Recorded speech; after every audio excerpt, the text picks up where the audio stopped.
Hi friends, आरूस किचनमध्ये आपले स्वागत आहे। आज मी तुमच्यासाठी एका अंड्याची नवीनच रेसिपी घेऊन आलेली आहे, जी तुम्ही यूट्यूबवर पहिल्यांदाच बघत असाल। अशी रेसिपी तुम्ही पहिल्यांदा कधी खाल्लीही नसेल आणि बनवलीही नसेल। त्यासाठी आता आपल्याला काय काय साहित्य लागणार आहे ते आपण बघून घेऊयात।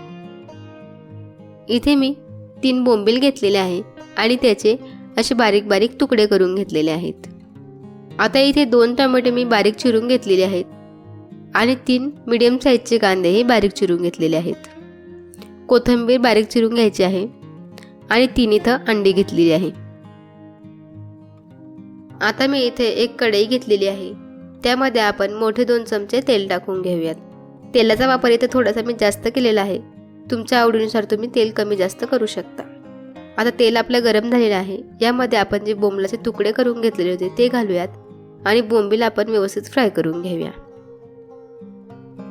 आता तुम्ही बघू शकता बोंबीलचा कलर चेंज झालेला आहे। आता हे बोंबील आपले फ्राय झालेले आहेत, हे आपण एका डिशमध्ये काढून घेऊयात।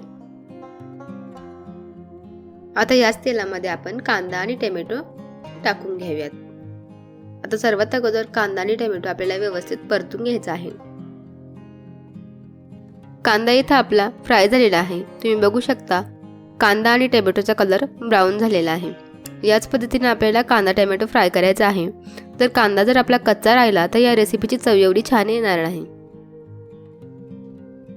आता यामध्ये आपण फ्राय केलेले बोंबील टाकून घेऊया आणि तेही 1 मिनिट परतून घेऊया। बोंबील आपले परतून झालेले आहेत। आता यामध्ये आपण काही मसाले ॲड करूयात।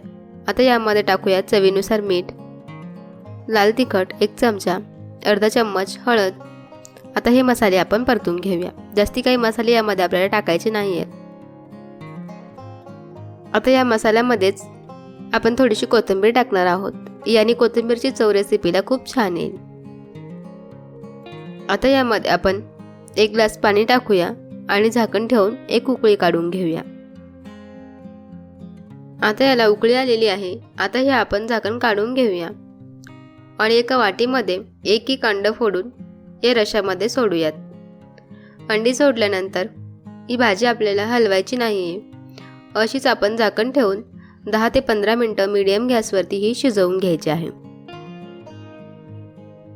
15 मिनिटं इथं झालेली आहे। आपण झाकण काढून बघूयात अंडी व्यवस्थित शिजलीत की नाही।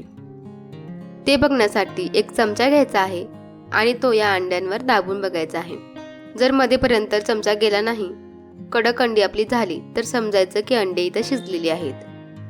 तर अंडी शिजलेली आहेत। इथं अंडा बोंबीलची भाजी आपली रेडी झालेली आहे। तर ही भाजी आपण सर्व करून घेऊयात। या पद्धतीने जर तुम्ही अंडा बोंबीलची भाजी बनवली तर 2 पोळ्या जास्ती खाल आणि मटणाच्या भाजीची चवी तुम्ही विसरून जाल। चॅनलवर नवीन असाल तर चॅनलला सबस्क्राईब करा, जेणेकरून असेच नवनवीन व्हिडिओ तुमच्यापर्यंत लवकर पोहोचतील। तर चला तर भेटूया पुढच्या व्हिडिओमध्ये।